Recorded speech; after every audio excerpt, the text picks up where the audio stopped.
Welcome to our special Educare. আজকের ভিডিওতে আমরা সিটেট 2026-এর ফেব্রুয়ারি মাসে যে টেট হয়েছিল সেই ফেব্রুয়ারির সিটেট 2026-এর যে বাংলার প্রশ্নপত্রগুলো এসেছিল, বাংলা ল্যাঙ্গুয়েজ যারা প্রথম ভাষা বা সেকেন্ড ভাষা হিসাবে নিয়েছিলে তাদের যে প্রশ্নপত্রগুলো এসেছিল সেই প্রশ্নপত্রগুলোর যে বাংলার প্যাডাগজিক্যাল কনসেপ্টগুলো থেকে কোশ্চেন এসেছিল, সেই প্যাডাগজির থেকে যতগুলো কোশ্চেন এসেছিল সেই ফেব্রুয়ারির সিটেটে সেই সমস্ত কোশ্চেন কিন্তু আজকে আমরা এক এক করে অ্যানালিসিস করব এবং তোমাদের উত্তরগুলো আজকে আমরা সুন্দরভাবে বুঝিয়ে দেবো। পেপারে চলে এসেছি, যেটা তোমাদের ফেব্রুয়ারি মাসে এসেছিল। এই ফেব্রুয়ারি মাসের পেপার, এটা বুকলেট নম্বর বি, এবং তোমাদের এখানে দেখতে পারবে এখানে কিন্তু দেওয়া আছে সিটেট 26 ফার্স্ট পেপার, অর্থাৎ প্রশ্নপত্র 1, অর্থাৎ ফার্স্ট ল্যাঙ্গুয়েজ হিসাবে যারা নিয়েছিলে, এটা ফার্স্ট ল্যাঙ্গুয়েজ হিসাবে যদি বাংলা ভাষাকে সিলেক্ট করে থাকো তাহলে তোমার 91 থেকে 120 নাম্বার কোশ্চেন কিন্তু তোমাকে বাংলা প্রশ্নপত্র দেওয়া হবে। এবং তুমি যদি সেকেন্ড ল্যাঙ্গুয়েজ হিসাবে বাংলাকে সিলেক্ট করে থাকো তাহলে তোমাকে 21 থেকে 150 নাম্বার কোশ্চেন কিন্তু তোমাকে কি করতে হবে, বাংলা ভাষার দেওয়া হবে। অর্থাৎ এটা ফার্স্ট ল্যাঙ্গুয়েজ হিসাবে যারা নেবে এবং এটা সেকেন্ড ল্যাঙ্গুয়েজ হিসাবে যারা বাংলাকে সিলেক্ট করবে তাদের কিন্তু এই নাম্বার হিসাবেই প্রশ্নপত্রগুলো দেওয়া হবে। এবার আমি এই প্রশ্নপত্রের যেটা তোমাদের প্যাডাগজিক্যাল কনসেপ্টচুয়াল কোশ্চেন, প্যাডাগজির থেকে যে কোশ্চেনগুলো এসেছিল সেগুলো এক এক করে সলভ করার চেষ্টা করব। তো এই যে 6 নাম্বার থেকে যে কোশ্চেনগুলো এসেছে, এই 106 নাম্বার থেকে কোশ্চেনগুলো কিন্তু তোমাদের কি হয়েছিল, তোমাদের প্যাডাগজির কোশ্চেনগুলো এসেছিল। অর্থাৎ এটা তোমাদের ফার্স্ট ল্যাঙ্গুয়েজ হিসাবে যারা সিলেক্ট করেছিলে বাংলাকে, সেই ফার্স্ট ল্যাঙ্গুয়েজের হিসাবে যারা সিলেক্ট করেছিলে তাদের কি হয়েছিল, তাদের 91 থেকে 120 পর্যন্ত কি হবে, বাংলা ভাষার কোশ্চেন। আর এই 91 থেকে 105 নাম্বার পর্যন্ত তাদের গদ্য এবং পদ্যর কোশ্চেন আসবে। এবং 106 থেকে তোমাদের 120 পর্যন্ত, অর্থাৎ এক্ষেত্রে এই 15খানা কোশ্চেন কিন্তু তোমাদের প্যাডাগজির আসবে, তোমরা যারা ফার্স্ট ল্যাঙ্গুয়েজ হিসাবে বাংলাকে সিলেক্ট করেছো। তো এই ভিডিওতে আমরা এই 15খানা কোশ্চেন তোমাদের অ্যানালিসিস করে তোমাদের সুন্দরভাবে বুঝিয়ে দেব। দেখো এখানে 106 নাম্বার প্রশ্নে কি বলা হয়েছে, শ্রেণীতে শিক্ষামূলক অভিজ্ঞতা শিশুদের জীবন এবং তাদের পারিপার্শ্বিকতার সঙ্গে গভীরভাবে সম্পর্কযুক্ত। এখানে তোমরা দেখেছো 106 নাম্বার কোশ্চেনে যে বিষয়টা বলা হয়েছে সেটা তোমাদের কি, বিবৃতি এবং কারণ। অর্থাৎ একটা তোমাদের বিবৃতি দেওয়া হয়েছে এবং তার কারণ হিসাবে নিচে একটা লাইন দেওয়া আছে। এবার তোমাদের বলতে হবে যে এই বিবৃতির সাথে এই কারণটা কি সম্পর্কযুক্ত নাকি এই কারণটার সাথে এই বিবৃতিটার কোনো সম্পর্ক নেই, এটাই হচ্ছে প্রশ্ন। আর এই ধরনের প্রশ্ন তোমাদের পরীক্ষায় সব থেকে বেশি ডেঞ্জার প্রশ্ন আমি বলবো। আর বা কেন বলবো, কারণ এই ধরনের প্রশ্ন সলভ করতে তোমাদের অনেকটাই সময় লেগে যায়। তাই এক্সামিনাররা এই ধরনের প্রশ্ন তোমাদের দেখবে, প্রশ্নপত্র যদি একটু হার্ড বা একটু স্ট্যান্ডার্ড লেভেল করার ইচ্ছা থাকে তাহলে এই ধরনের প্রশ্ন তোমাদের প্রশ্নপত্রে প্রচুর থাকবে। আর তাই তোমাদের টেনশন করার কোনো কারণ নেই, আমরা এই ধরনের প্রশ্ন এত পরিমাণে সলিউশন করব যাতে তোমরা পরীক্ষায় দেখেই জাস্ট কয়েক সেকেন্ডে এই ধরনের প্রশ্ন সলিউশন করে দিতে পারবে। দেখো এখানে কি বলা হয়েছে, শ্রেণীতে শিক্ষামূলক অভিজ্ঞতা শিশুদের জীবন এবং তাদের পারিপার্শ্বিকতার সঙ্গে সম্পর্কযুক্ত। অর্থাৎ শ্রেণীকক্ষে শিশু যে অভিজ্ঞতাটা অর্জন করবে, শিক্ষামূলক অভিজ্ঞতা, তোমরা জানো শ্রেণীকক্ষে আমরা কি ধরনের শিক্ষামূলক অভিজ্ঞতা অর্জন করি, এটা আর বোঝানোর কিছু নেই।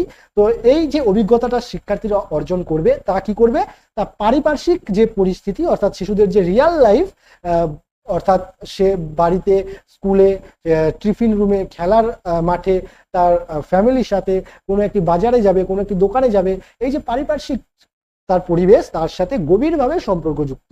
তো এটা কিন্তু অবশ্যই সত্যি, কারণ শ্রেণীকক্ষে আমাদের কি বলা হয়, বারবার বলা হয় রিয়াল লাইফের সাথে কানেক্ট করে শিক্ষার্থীদের পড়াতে হবে। এবং বর্তমানে সিলেবাসও কিন্তু সেই রিয়াল লাইফের সাথে কানেক্ট করে তাদের হোলিস্টিক ডেভেলপমেন্টের কথা মাথায় রেখেই তাদের syllabus, curriculum, extra curriculum, co curriculum সেই সমস্ত কিছুই সেট করা হয়। এবার এর কারণ হিসাবে কি দেওয়া হয়েছে, শিক্ষামূলক অভিজ্ঞতার পরিকল্পনা, শিক্ষামূলক অভিজ্ঞতার পরিকল্পনা শিশুদের পূর্ব উপলব্ধির ভিত্তিতেই গঠন করা হয়েছে।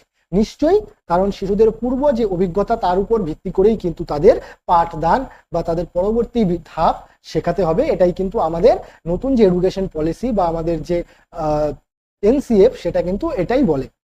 তো এই যে বিবৃতি এবং কারণ এটা কিন্তু সঠিক এবং এটাকে সঠিকভাবেই ব্যাখ্যা করে। তো এখানে অপশন এতে কি বলা হয়েছে, এ এবং অর্থাৎ ক এবং খ দুটোই ঠিক এবং ক খ এর সঠিক ব্যাখ্যা করে না। প্রথম যদি দেখো, আমরা যদি এইটুকুনি পড়ি তোমাদের যে ক এবং খ দুটোই ঠিক, এই পর্যন্ত ঠিক আছে, কিন্তু তার পরের যে বিষয়টা বলা হয়েছে খ ক এর সঠিক ব্যাখ্যা করে না, এটা কিন্তু একদম ভুল। কারণ এক্ষেত্রে খ কিন্তু ক এর সঠিক ব্যাখ্যা করেছে। এরপর 2 নম্বরে কি বলা হয়েছে, ক ঠিক কিন্তু খ ভুল, এটাও ভুল। এরপরে কি বলা হয়েছে 3 নম্বরে, ক ভুল কিন্তু খ ঠিক, এটাও ভুল। তাহলে এর সঠিক উত্তর কি হয়ে যাবে, অপশন 4। 106 এর সঠিক উত্তর কি হয়ে যাবে, অপশন 4 কিন্তু এর সঠিক উত্তর হয়ে যাবে, যেখানে ক এবং খ দুটোই ঠিক, খ হলো ক এর সঠিক ব্যাখ্যা। এরপর দেখো 107 নম্বর প্রশ্নে কি বলা হয়েছে, 107 নম্বর প্রশ্নে বলা হয়েছে তোমাদের 107 নম্বর প্রশ্নে যেটা বলা হয়েছে, নিচের কোনটি একটি ভাষা শিক্ষণের ক্ষেত্রে সত্য নয়। ভাষা শিক্ষণের ক্ষেত্রে কোনটি সত্য নয়, নিচের 4টা অপশন আছে, এর মধ্যে যেটা সঠিক উত্তর হয়ে যাবে সেটা হচ্ছে অপশন 3, অর্থাৎ ভাষা শিক্ষণের জন্য ব্যাকরণ শিক্ষণের কোনো প্রয়োজন নেই। এই যে আমি বাংলা বলতে পারছি, আমিও কিন্তু বাংলা ভাষার ব্যাকরণ একদম সঠিকভাবে নিখুঁতভাবে জানি না, তারপরেও কিন্তু আমি বাংলা ভাষাকে সঠিকভাবে বুঝতে পারি, লিখতে পারি এবং বলতে পারি। কেন? কারণ ভাষা শেখার সাথে ব্যাকরণ শেখার প্রয়োজনীয়তা অতটাও কিন্তু যুক্ত নেই বা প্রয়োজন নেই, এটা তুমি ব্যাকরণ ছাড়াও ভাষা শিখতে পারবে। এটাই কিন্তু ভাষা শিখনের যে ভাষাবিদ তিনারা বলে। তাই অপশন 107 নম্বরের সঠিক উত্তর কি হয়ে যাবে, অপশন 3 কিন্তু এর সঠিক উত্তর হয়ে যাবে। এরপর দেখো 108 নম্বর প্রশ্নে কি বলা হয়েছে, 108 নম্বর প্রশ্নে বলা হয়েছে, একটি দোকানে কিছু কেনার জন্য ছাত্ররা কার্যকরী সূচক হিসেবে ব্যবহার করতে পারে, তা মূল্যায়নের ক্ষেত্রে ছাত্রদের জন্য যথোপযুক্ত হবে কোনটা। এই 4টা অপশন আছে, এই 4টা অপশনের মধ্যে কোনটা হবে, একটি দোকানে কিছু কেনার জন্য ছাত্ররা কার্যকরী সূচক ব্যবহার করতে পারে কিনা, তা মূল্যায়নের ক্ষেত্রে ছাত্রদের জন্য যথোপযুক্ত হবে কোনটা। এর মধ্যে যেটা সঠিক উত্তর হয়ে যাবে 108 এর অপশন 4, অর্থাৎ দোকানদার এবং গ্রাহকদের মধ্যে ছোট ছোট সংলাপগুলি লেখা। কি করতে হবে, দোকানদার এবং গ্রাহকদের মধ্যে যে ছোট ছোট কথাবার্তা হবে, কমিউনিকেশন হবে, সেটা যদি লিখে রাখে তাহলে কিন্তু এটি একটি ছাত্রছাত্রীদের কার্যকারী সূচক হিসাবে তারা মূল্যায়ন করতে পারবে। তো এর সঠিক উত্তর কি হয়ে যাবে, 108 নাম্বার প্রশ্নের সঠিক উত্তর কি হয়ে যাবে, অপশন 4 কিন্তু সঠিক উত্তর হয়ে যাবে। এরপরে দেখো কি বলা হয়েছে, এরপরে আমরা দেখব 109 নাম্বার প্রশ্ন। এই 109 নাম্বার প্রশ্নে কি বলা হয়েছে, একজন শিক্ষক, 109 নাম্বার প্রশ্নে বলা হয়েছে, একজন শিক্ষক, 109 নাম্বার প্রশ্নে কি বলা হয়েছে, একজন শিক্ষক ভাষা শিখনের কয়েকটি দৃষ্টিকোণ খুঁজে পেয়েছে। উদাহরণ, বৈজ্ঞানিক ধারণা ভিত্তিক পাঠের উপলব্ধিমূলক পঠন। তিনি সেই ছাত্রদের বেছে নেওয়ার সিদ্ধান্ত নিলেন যাদের এই দৃষ্টিকোণ থেকে একটি খুঁজতে অসুবিধা হয়। তিনি তাদের জন্য পৃথক অধিবেশনের আয়োজন করলেন যা এই ধরনের পাঠে ও উপলব্ধি সহায়ক হবে। এই অভ্যাসটি কি বলা হয়? প্রশ্নটি আরেকবার বলছি, প্রত্যেকে মন দিয়ে শুনবে এবং কমেন্ট সেকশনে এই প্রশ্নের উত্তর দেওয়ার চেষ্টা করবে। একজন শিক্ষক ভাষা শিখনের কয়েকটি দৃষ্টিকোণ খুঁজে পেয়েছেন। উদাহরণ, বৈজ্ঞানিক ধারণা ভিত্তিক পাঠের উপলব্ধিমূলক পঠন। তিনি সেই ছাত্রদের বেছে নেওয়ার সিদ্ধান্ত নিলেন যাদের এই দৃষ্টিকোণ থেকে এটি খুঁজতে অসুবিধা হয়। তিনি তাদের জন্য পৃথক অধিবেশনের আয়োজন করলেন যা এই ধরনের পাঠে ও উপলব্ধির সহায়ক হবে। এই অভ্যাসটিকে কি বলা হয়? উচ্চতর ক্রম দক্ষতা, চিন্তন দক্ষতা, প্রতিক্রিয়া শিক্ষণ নাকি সংশোধনমূলক শিক্ষণ? তো এক্ষেত্রে যেটা সঠিক উত্তর হয়ে যাবে তোমাদের 109 নম্বর প্রশ্নের যেটা সঠিক উত্তর হয়ে যাবে সেটা কিন্তু তোমাদের অপশন 4, অর্থাৎ সংশোধনমূলক শিক্ষণ বা রিমেডিয়াল টিচিং। কি সংশোধনমূলক শিক্ষণ বা রিমেডিয়াল টিচিং? আমরা কিন্তু তোমাদের সংশোধনমূলক শিক্ষণ বা রিমেডিয়াল টিচিং কি, রিমেডিয়াল টিচিং কখন ব্যবহার করা হবে, রিমেডিয়াল টিচিং আমরা কোন কোন ছাত্রকে ব্যবহার করব, কি করে আমরা ডায়াগনোস করব যে এই ছাত্রটি রিমেডিয়াল টিচিং দিতে হবে বা এটি আমরা কোন সময়ে দেব, এই সমস্ত কিছু নিয়ে আমরা কিন্তু পরের ভিডিওতে আমরা আলোচনা করব। তোমাদের রিমেডিয়াল টিচিং সম্পর্কিত বা সংশোধনমূলক শিক্ষণ সম্পর্কিত সমস্ত বিষয়, সমস্ত ডাউটস, সমস্ত কনফিউশন আমরা কিন্তু পরের ক্লাসে আলোচনা করে দেব এবং তোমাদের একটি নোটসও প্রোভাইড করে দেব। এর জন্য আমাদের চ্যানেলটিকে সাবস্ক্রাইব করে রাখো যাতে সেই ভিডিও নোটিফিকেশন সবার আগে তোমার কাছে পৌঁছে যায়। এরপর দেখো 110 নম্বর প্রশ্নে কি বলা হয়েছে, নিচের কোনটি পঠনের সহদক্ষতা নয়? সহদক্ষতা কি? এই যে আমরা যে কোনো কিছু পড়ছি সেই পঠনের বা সেই বিষয়টা পড়তে আমাদের সাহায্য করে যে বিষয়গুলো, সেগুলোই কিন্তু সহদক্ষতা। তো এই চারটা অপশনের মধ্যে কোনটা সেই সহদক্ষতাগুলোর মধ্যে একটি নয়? এক্ষেত্রে কিন্তু নয় বলেছে। এই নয় কথাটা কিন্তু তোমরা মনে রাখবে। এই নয় কথাটাই কিন্তু অনেকের অনেক নাম্বার কেড়ে নেয়। অনেকে কিন্তু এই নয়টা দেখে না, এর মধ্যে প্রথম অপশনটা পরে দেখে, এটা তো ওটাকে সাপোর্ট করছে, তাই সেই উত্তরটা সিলেক্ট করে দেয়। তাই প্রশ্নটা খুব ভালোভাবে পড়বে। তো দেখো 1 নম্বর অপশনে কি বলা হয়েছে, অপরিচিত অভিধানিক উপাদানগুলির অর্থ এবং ব্যবহার অনুমান করা, এটা সঠিক। তাই এক্ষেত্রে যেহেতু নয় বলেছে তাই এই উত্তরটা কিন্তু হবে না। এরপরে দেখো 110-এর 2 নম্বর অপশনে কি বলা হয়েছে, বিশেষ প্রয়োজনীয় তথ্যগুলি খুঁজে নেওয়া এবং পুঙ্খানুপুঙ্খ পঠন, এটাও কিন্তু তোমাদের সাহায্য করে। এরপর দেখো 3 নম্বর অপশনে কি বলা হয়েছে, প্রতিটি শব্দের বানান অবগত করা, এবং 4 নম্বর অপশনে বলা হয়েছে শব্দ তালিকা শনাক্তকরণ, মূল শব্দগুলি বা কি ওয়ার্ডগুলি খুঁজে নেওয়া। তো এর মধ্যে যেটা সব থেকে নয় বলেছে যেহেতু, তাই এক্ষেত্রে কিন্তু আমাদের অপশন 3 হয়ে যাবে এর সঠিক উত্তর, অর্থাৎ প্রতিটি শব্দের বানান অবগত করা কিন্তু এর সঠিক উত্তর হয়ে যাবে। অপশন 3 এর সঠিক উত্তর হয়ে যাবে। এরপর দেখো অপশন 111 কি বলেছে, আমি কিন্তু তোমাদের আগেও বলেছিলাম এই যে বিবৃতি এবং এই ধরনের প্রশ্নপত্রগুলো কিন্তু তোমাদের কি করে, তোমাদের অনেকটাই সময় কেড়ে নেয়। দেখো আমি বলেছিলাম, তো দেখো এটা তোমরা মিলিয়ে নাও যে এক্ষেত্রে কিন্তু তোমাদের এই বিবৃতি কারণের প্রশ্নগুলো আবার দিয়ে দিয়েছে। এক্ষেত্রে 111 নম্বর প্রশ্নে কি বলা হয়েছে, বিবৃতি এবং কারণমূলক প্রশ্ন। তো এই প্রশ্নগুলো আমরা প্রচুর পরিমাণে প্র্যাকটিস করব যাতে তোমাদের পরীক্ষায় সময় না লাগে, তোমরা সময়টাকে বাঁচাতে পারো। একটু ভালোভাবে পড়লেই কিন্তু এই ধরনের প্রশ্নগুলো সলিউশন করা যায়। দেখো এখানে কি বলা হয়েছে, একটি ছাত্রের পোর্টফোলিও হলো কার্যের অংশগুলির উদ্দেশ্যমূলক সংরক্ষণ। নিশ্চয়ই একটি ছাত্রের পোর্টফোলিও কি, তার কার্যের অংশগুলির উদ্দেশ্যমূলক সংরক্ষণ। কোনো একটি উদ্দেশ্য কে আমরা টার্গেট করেই কিন্তু ছাত্রছাত্রীদের পোর্টফোলিওগুলো তৈরি করি। এবার পোর্টফোলিও উদ্দেশ্যগুলো, অর্থাৎ যে আমরা পোর্টফোলিও বানাবো সেটা নিশ্চয়ই ফিউচারে কোনো কাজে লাগাবো, এর জন্যই কিন্তু আমরা ছাত্রছাত্রীদের পোর্টফোলিও বানাই, কারণ সেটা আমরা একটা উদ্দেশ্য আগে থেকে সেট করি বা আমরা একটা উদ্দেশ্যকে সামনে রাখি। এরপরে দেখো কারণ হিসেবে কি বলেছে, পোর্টফোলিও ছাত্রদেরকে তাদের নিজস্ব ক্ষমতা এবং দুর্বলতা মূল্যায়নে উৎসাহী করে। তো অপশন 11-র কি উত্তর হয়ে যাবে, অপশন 11-র কিন্তু এক্ষেত্রে আমরা দেখব দুটো অপশনই কিন্তু ঠিক, এবং কি করেছে দ্বিতীয় নাম্বার যে অপশন অর্থাৎ খ, অর্থাৎ দ্বিতীয় নাম্বার অপশন নয়, তোমাদের এই যে কারণ অর্থাৎ বিবৃতি যেটা খ, এটা কিন্তু সঠিক ব্যাখ্যা করেছে ক এর, অর্থাৎ বিবৃতির সঠিক ব্যাখ্যা কিন্তু কারণ করেছে। তাই এক্ষেত্রে অপশন 4 হয়ে যাবে এর সঠিক উত্তর কি, অপশন 4 হয়ে যাবে এর সঠিক উত্তর কি, ক এবং খ দুটোই ঠিক, এবং খ হলো ক এর সঠিক ব্যাখ্যা বা এক্সপ্লেনেশন করেছে। এরপরে 112 নম্বর প্রশ্নে কি বলা হয়েছে, দেখো 112 নম্বর প্রশ্নে যেটা বলা হয়েছে সেটা কিন্তু তোমাদের শিক্ষার্থীদের শব্দ তালিকা বিকাশে সহায়তা করে একজন শিক্ষক ভাষা সম্পৃক্ত উপাদানগুলি ব্যবহার করে যাতে তা শিক্ষার্থীদের কাছে সহজতর হয় এবং যেটি বাস্তব উপাদান ভিত্তিক। এই উপাদানটি হলো কোনটা, এই চারটে অপশনের মধ্যে কোনটা হবে এর সঠিক উত্তর। আমি এগুলো মুছে দিচ্ছি, তোমরা যারা লিখছো নোট করছো তারা লিখে নাও। এরপরে দেখো 112 নম্বর প্রশ্নে কি বলা হয়েছে, 112 নম্বর প্রশ্নে বলা হয়েছে শিক্ষার্থীদের শব্দ তালিকা বিকাশে সহায়তা করে একজন শিক্ষক দেখো শিক্ষার্থীদের শব্দ তালিকা বিকাশে সহায়তা করতে একজন শিক্ষক ভাষা সম্পৃক্ত উদাহরণগুলি ব্যবহার করেন যাতে তা ছাত্রদের কাছে সহজতর হয় যেটি বাস্তব উদাহরণ ভিত্তিক।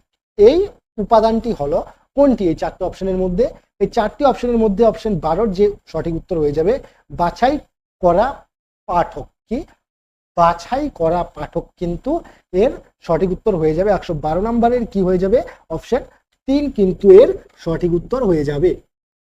এরপরে দেখো 113 নম্বর প্রশ্নে কি বলেছে, একজন ভাষা শিক্ষক শিক্ষার্থীদের তাদের পঠন শৈলী এবং প্রাথমিকতা সম্পর্কে আরো অধিক কিছু জানার জন্য তাদের ক্রমান্বয়ে কিছু প্রশ্ন দিলেন।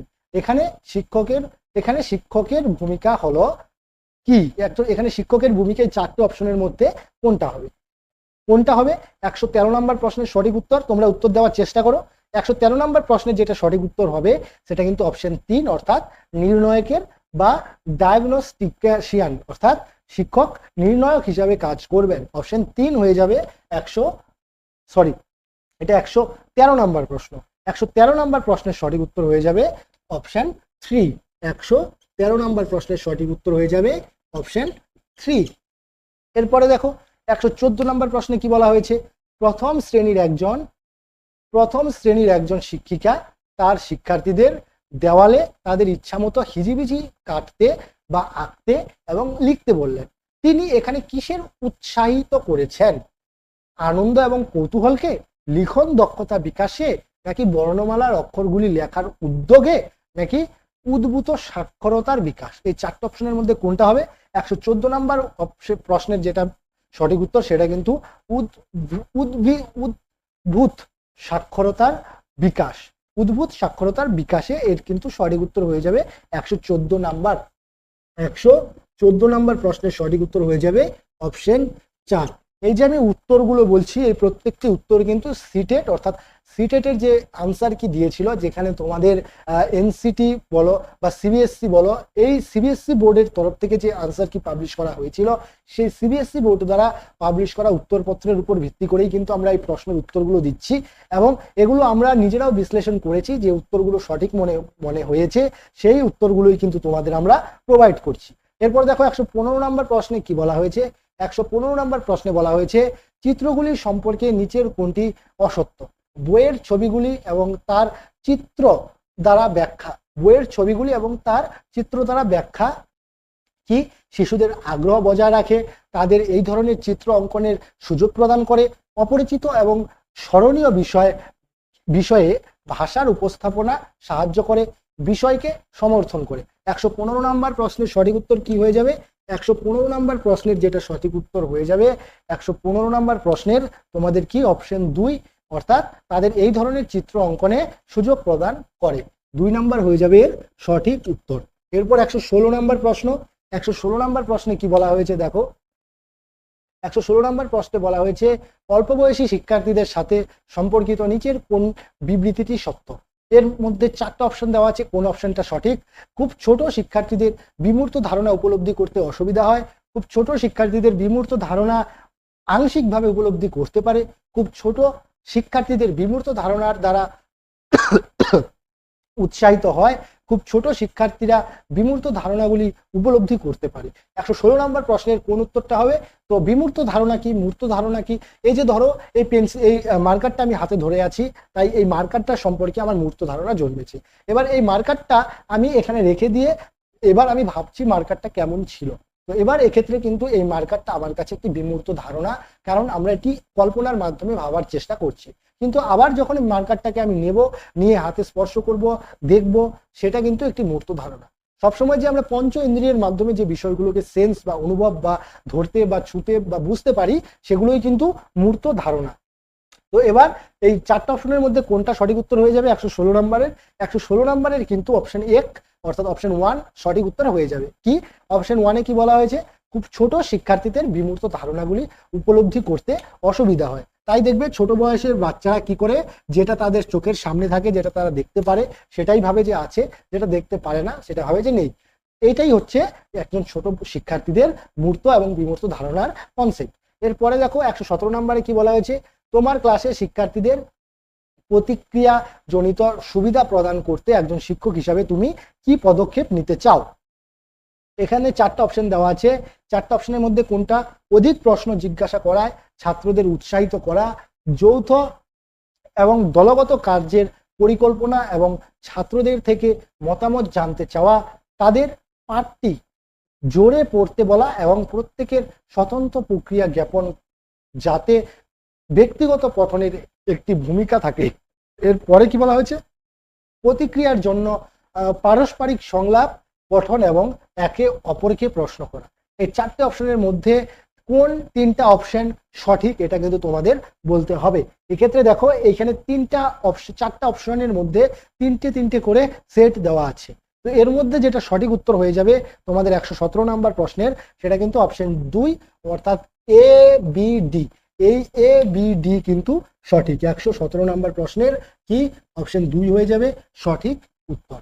এরপর 118 নম্বর প্রশ্নে কি বলা হয়েছে, ভাষা বিকাশের জ্ঞানাত্মক তত্ত্বটি সমর্থন করে যে ভাষা সেটি হলো, ভাষা বিকাশের জ্ঞানাত্মক তত্ত্বটি সমর্থন করে যে ভাষা সেটি হলো পুরস্কার এবং শাস্তির মাধ্যমে শেখা, সমাজের সঙ্গে পারস্পরিক ক্রিয়ার মাধ্যমে শেখা, বলার আগে শিশুর ধারণা সম্পর্কিত উপলব্ধির উপর নির্ভরশীলতা, একজন ব্যক্তির সহজাত দক্ষতা।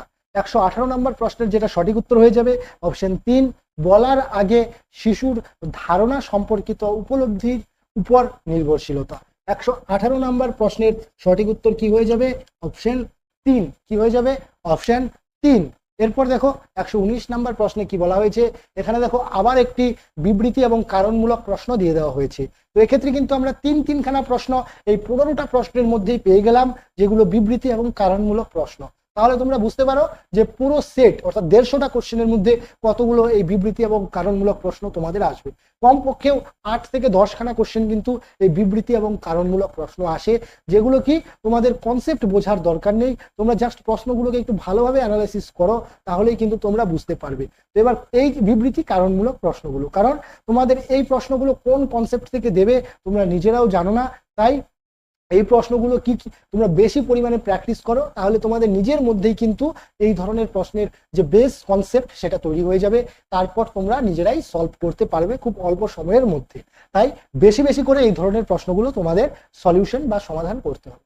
দেখো 119 নম্বর প্রশ্নে কি বলা হয়েছে, ভাষা সাংস্কৃতিক চেতনা ও প্রকাশের একটি জটিল দৃষ্টিভঙ্গিকে গঠন করে, যেটিকে শিশুদের বিকাশের গুরুত্বপূর্ণ দক্ষতাগুলির মধ্যে মান্য করা হয়।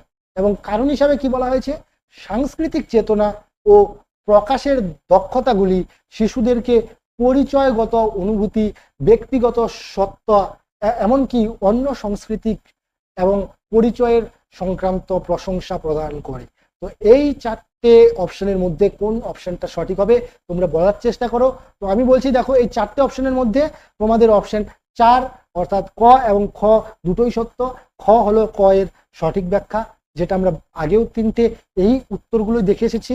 তো 119 নম্বর প্রশ্ন দেখো, এটা আমি মুছে দিচ্ছি, মুছে 119 নম্বর প্রশ্নটা তোমাদের লিখে দিচ্ছি। তো দেখো 119 নম্বর প্রশ্নে কি বলা হয়েছে, 119 নম্বর প্রশ্নের সঠিক উত্তর যেটা সেটা তোমাদের অপশন 4 হয়ে যাবে। এরপর দেখো 120 নম্বর প্রশ্নে কি বলা হয়েছে, পাঠ্যপুস্তকের লেখকের লেখা গল্প, কবিতা, নাটক এবং অন্যান্য রচনা থাকে। আমাদের এই ধরনের উপাদানগুলি নির্বাচনে প্রয়োজন, কারণ এগুলি পাঠ্য বইকে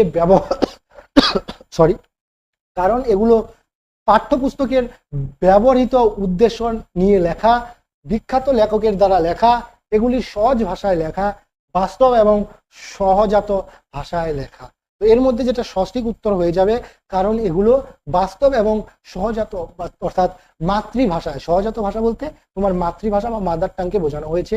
তাই 120 নম্বর প্রশ্নের সঠিক উত্তর কি হয়ে যাবে, 120 নম্বর প্রশ্নের সঠিক উত্তর কিন্তু হয়ে যাবে অপশন 4 অর্থাৎ বাস্তব ভাষায় এবং সহজাত ভাষায় এগুলো লেখা। এরপরে দেখো 120 নম্বর প্রশ্ন আমরা পড়ে নিলাম। এরপর তোমাদের 121 নাম্বার থেকে যে প্রশ্ন শুরু হবে সেটা কিন্তু তোমাদের ল্যাঙ্গুয়েজ 2 এর প্রশ্ন, অর্থাৎ তোমাদের 91 থেকে তোমাদের 120 নাম্বার পর্যন্ত প্রশ্ন যেটা ছিল সেটা তোমাদের ফার্স্ট ল্যাঙ্গুয়েজ হিসাবে যারা বাংলা সিলেক্ট করেছিলে তাদের জন্য। এবং এক্ষেত্রে তোমাদের আমি বলবো যে 121 নাম্বার থেকে তোমাদের 150 নাম্বার প্রশ্ন বাংলা আছে। দেখো এখানে 121 থেকে 150 নাম্বার প্রশ্ন তোমাদের বাংলা আছে। তো এক্ষেত্রে তোমাদের কাদের এই সেটটা করতে হবে, যারা সেকেন্ড ল্যাঙ্গুয়েজ হিসাবে বাংলাকে সিলেক্ট করেছিলে এবং বাংলাকে সিলেক্ট করেছিলে তাদের কিন্তু করতে হবে। যারা ফার্স্ট ল্যাঙ্গুয়েজ হিসেবে বাংলাকে সিলেক্ট করেছিলে তাদের 91 থেকে 120 নাম্বার প্রশ্ন করতে হবে। যারা সেকেন্ড ল্যাঙ্গুয়েজ হিসেবে বাংলাকে সিলেক্ট করেছিলে তাদের 121 থেকে 150 নাম্বার প্রশ্ন করতে হবে। তো এটা কিন্তু মাথায় রাখবে। আমি অনেককেই দেখেছি তোমরা সিটেট পরীক্ষায় দিতে যাও, গিয়ে তোমরা বুঝতে পারো না সেটের কোন প্রশ্নগুলো তোমাকে করতে হবে। তোমরা অনেকেই দেখেছি তোমরা পুরোপুরি এই এক সিরিয়ালে করতে থাকো, তারপরে দেখো যে তোমাদের উত্তরপত্র মিলছে না, তারপর তোমরা এক্সট্রা যেহেতু ওএমআর শিট দেওয়া হয় না, তাই কিন্তু তোমাদের পরীক্ষাটা সেই সময় কিন্তু তোমাদের নষ্ট হয়ে যায়। তো এক্ষেত্রে আমি বলবো তোমরা কিন্তু এই বিষয়টা মাথায় ভালো করে ঢুকিয়ে নাও যে 91 থেকে 120 নাম্বার প্রশ্ন কারা করবে, যারা ফার্স্ট ল্যাঙ্গুয়েজে বাংলা সিলেক্ট করেছিলে 90 থেকে 120 অবধি ফার্স্ট ল্যাঙ্গুয়েজ যারা সিলেক্ট করেছো তারা করবে। তোমরা যদি সেকেন্ড ল্যাঙ্গুয়েজ হিসেবে বাংলা সিলেক্ট করে থাকো তাহলে তোমরা বাংলা ভাষার প্রশ্নপত্রের 121 থেকে 150 নম্বর প্রশ্ন তোমরা সলিউশন করবে। তো এই ছিল আজকের ক্লাসটি ভালো লেগে থাকলে অবশ্যই তোমরা বন্ধু বান্ধবদের মধ্যে শেয়ার করে দাও ক্লাসটা। এবং এই ধরনের আমরা যে আজকে শুধু এমসিকিউ প্র্যাকটিস করলাম অর্থাৎ পিওয়াইকিউ সেট প্র্যাকটিস করলাম, এর পাশাপাশি তোমরা যদি কনসেপচুয়াল ক্লাসগুলো চাও, সিটেটের যেরকম বিভিন্ন থিওরি আছে, থিওরির পাশাপাশি তোমাদের এনইপি 2020, এনসিএফ, আরটি অ্যাক্ট 2009, তোমাদের রিমিডিয়াল টিচিং, তোমাদের লেসন প্ল্যান, তোমাদের co curricular extra curricular activity, এই সমস্ত যে তোমাদের পেডাগজিক্যাল ক্লাস, ল্যাঙ্গুয়েজ 1-এর পেডাগজিক্যাল ক্লাস, ল্যাঙ্গুয়েজ 2-এর পেডাগজিক্যাল ক্লাস, এর পাশাপাশি তোমাদের ইভিএস এর ক্লাস, তোমাদের ম্যাথামেটিক্সের ক্লাস, এই সমস্ত ক্লাস তোমরা যদি করতে চাও আমাদের চ্যানেলটিকে সাবস্ক্রাইব করে রাখো। শুধু সিটেট নয়, সিটেটের পাশাপাশি তোমরা ওয়েস্ট বেঙ্গল টেট দাও না কেন, West Bengal TET primary TET দাও না কেন, ওয়েস্ট বেঙ্গলের আপার প্রাইমারি টেট দাও না কেন, তোমরা কলকাতা পুলিশের এক্সাম দাও না কেন, তোমরা ওয়েস্ট বেঙ্গলের পুলিশের এক্সাম দাও না কেন, এই একটা চ্যানেলের মাধ্যমে তোমরা কিন্তু সমস্ত ক্লাস পেয়ে যাবে।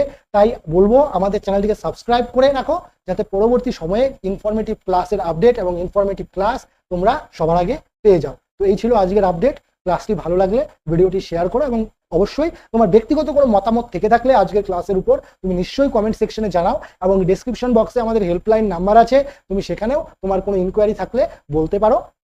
এবং তোমার যদি ক্লাসটি ভালো লেগে থাকে একটা লাইক বাটন প্রেস করে দাও।